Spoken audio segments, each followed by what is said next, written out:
Fala pessoal, todos bem? Sejam bem-vindos, eu sou o William Godoy, convidando vocês para acompanhar mais um vídeo falando, obviamente, sobre o nosso Flamengo e também pedir para você deixar o seu like, se inscrever no canal, é muito importante a sua inscrição, beleza? Então, passando aqui o canal pela primeira vez, cara, seja muito bem-vindo, aperta o botão vermelho aí de inscrever, você vai perder no máximo 2 segundos e vai estar nos ajudando diretamente aqui, sempre com o nosso trabalho, gerando mais conteúdos, enfim, beleza? Então, seja bem-vindo, espero aí que você curta e goste bastante do nosso trabalho. Vamos falar hoje sobre os escanteios defensivos, bola parada defensiva de Carlos Carvalhal, ele que é um desses treinadores que talvez esteja ali esteja mais perto a assumir o Flamengo, talvez recebeu uma proposta, enfim, é um dos favoritos. Favoritos não na concepção do seu gosto pessoal, favoritos na concepção coletiva de que pode ser que realmente se o Flamengo fizer uma oferta pode ser que venha, não sei. Enfim, de fato que a gente tem muita coisa para falar sobre vários treinadores e que a gente tem que lembrar que o jogo tem 6 fases, né? Sendo separado de 3 defensivas e 3 ofensivas.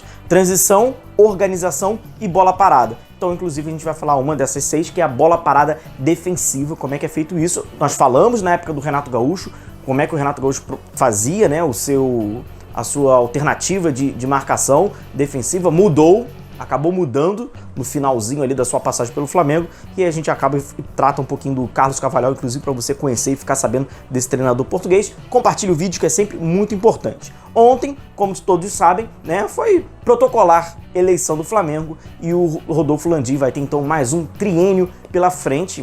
Todos nós já sabíamos, né, que a chapa roxa, que era do Rodolfo Landim, era a grande favorita e não deu diferente, acabou se confirmando com os votos. Rodolfo Landim teve mais de 1.300 votos e mais uma vez vai dando prosseguimento à sua presidência à frente do Flamengo. Não podemos ignorar, não podemos esquecer, assim como também toda a chapa, né, todos os dirigentes e o Rodolfo Landim tem muita coisa a melhorar, né? Muita coisa a melhorar. A gente não pode ficar com esse departamento médico do Flamengo, com essa questão de preparação física que interfere diretamente ao jogo do Flamengo, sucateado, amiguinhos, indicação. Isso aí a gente está falando de desprofissionalização, né? Nem sempre a gente indica aqueles nossos gostos pessoais são os melhores, né? Nem tudo que a gente indica de fato possa ser o que esteja mais apto. Não dá, o Flamengo teve muitos problemas durante todo o ano e aí eu lembro sempre daquele livro do Soriano, A Bola Não Entra Por Acaso. Não foi à toa que a bola nesse ano de 2021, até que ela entrou, mas nos jogos que deveriam ter entrado, acabaram não entrando. Isso acaba influenciando diretamente, obviamente que influenciou o ano do Flamengo, então tem muito trabalho a ser feito, reconhecer, profissionalizar e ter um segmento, principalmente quando a gente fala de técnico de futebol. O que você quer? Como esse time tem que jogar? Qual a ideia desse time? Os jogadores que você tem estão aptos a fazer esse jogo? Autonomia, tem muita coisa de fato para que Rodolfo Landim e seus diretores coloquem a mão na consciência, tenham a humildade, façam uma autoanálise de que tem muita coisa a melhorar e não à toa a bola não entrou. Beleza? Então vamos lá, vamos falar do Carlos Carvalhal, que pode ser um desses treinadores do Flamengo, como citei a vocês sobre a fase, né, da organização defensiva, bola parada defensiva, e como o Carlos Carvalhal marcação mista, preferencialmente utilizando a marcação por zona, como a gente vê, 7+3, né, ou 3+7, a gente vai passar por essa questão teórica. Aqui é mais um jogo, ó, 7 jogadores dentro ali próximo à pequena área, protegendo ali a pequena área, protegendo o gol, 2 jogadores um pouco por fora, mais ali próximo à marca do pênalti, e um jogador marcando a batida, se for uma batida curta. Então a gente também pode dizer que é um 7+3. Neste lance, ó, a linha, a gente consegue observar a linha lá, ó, os 7 jogadores enfileirados, um jogador marcando individualmente, o outro por fora da área também marcando individualmente,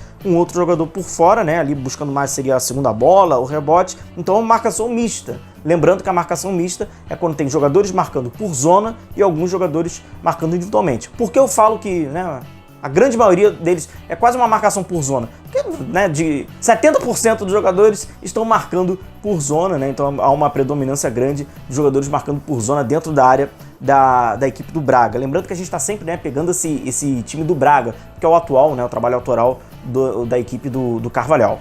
Outro lance, como a gente observa lá, os 7, e a gente vai ver como é que é essa dinâmica, né? Os 7, então na verdade são todos jogadores da equipe do Carvalhal ficam dentro da área, né, protegendo, mas sempre aquele 7+3, são 7 jogadores protegendo a pequena área e 3 jogadores por fora. Exceto numa ocasião no jogo contra o Sport, eu vou mostrar para vocês como foi feito, mas deixa eu pegar aqui a prancheta só para a gente entender como esse 7 mais 3.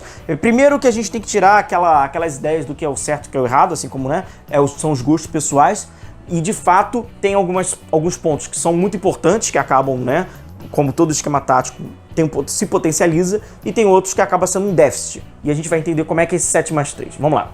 Imaginando que o escanteio ele é feito aqui pelo lado esquerdo do adversário, o Carlos Carvalhal ele coloca os seus 2 zagueiros na linha da marca do pênalti, mas protegendo bem ao centro.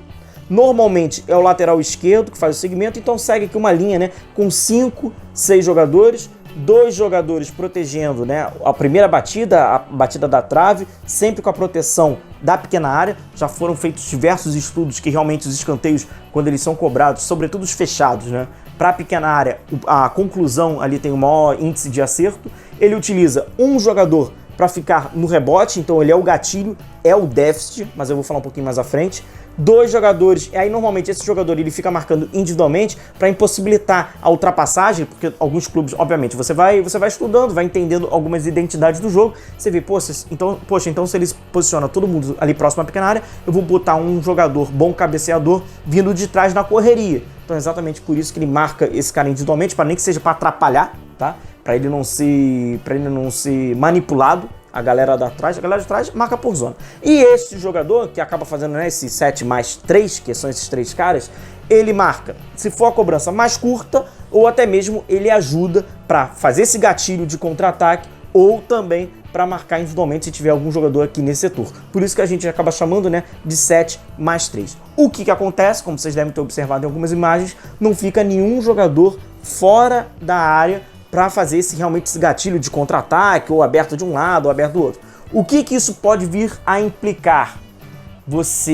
Quanto mais jogadores dentro da área você coloca, mais jogadores você está convidando o adversário de também colocar.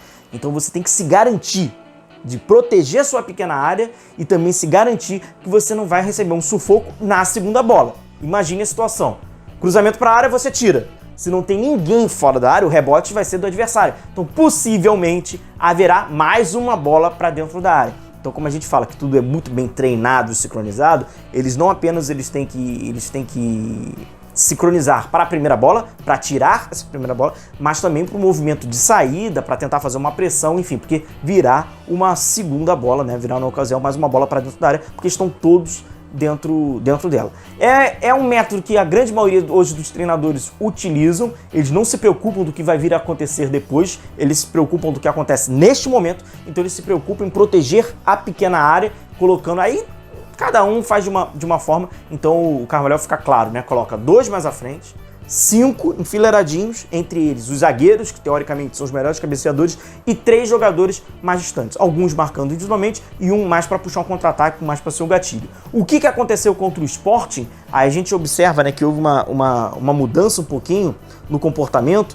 Tem, claro, essa mesma linha, né, sempre buscando a proteção da pequena área, mas algumas marcações um pouco mais individualizadas. Então já mudou um pouquinho em relação ao adversário. Por isso que eu até falo dessa tal versatilidade até que tem do Carlos Carvalhal, e a gente tem demonstrado, tem comprovado bastante nessa equipe do Braga. Não existe receita mágica, é estilo de jogo. Existe um risco sim de você colocar todo mundo dentro da área e não ter ninguém para fazer o gatilho, e também existe o risco de você não povoar a área e assim o adversário conseguir criar boas soluções, criar a finalização dentro dela. O importante é proteger a pequena área, e prova aí que o Carlos Carvalhal protege, e com 7 jogadores. Beleza? Tem muita coisa ainda pra gente falar, seja de Carlos Carvalhal, seja de qualquer outro treinador, porque são 6 fases de jogo, cara. Então assim, tem muito vídeo pra gente trazer ainda e pra falar sobre essas questões mais táticas, tá? Assim como, claro, se tiver qualquer tipo de informação, qualquer questão, a gente fala e traz aqui pra vocês em primeira mão. Podem ficar tranquilos, beleza? Então deixa o convite pra vocês continuarem acompanhando o canal, compartilhem os vídeos com os amigos, deixem um like, se inscrevam e a gente vai se vendo. Um forte abraço a todos vocês, continuem se cuidando, um abração, tchau, tchau.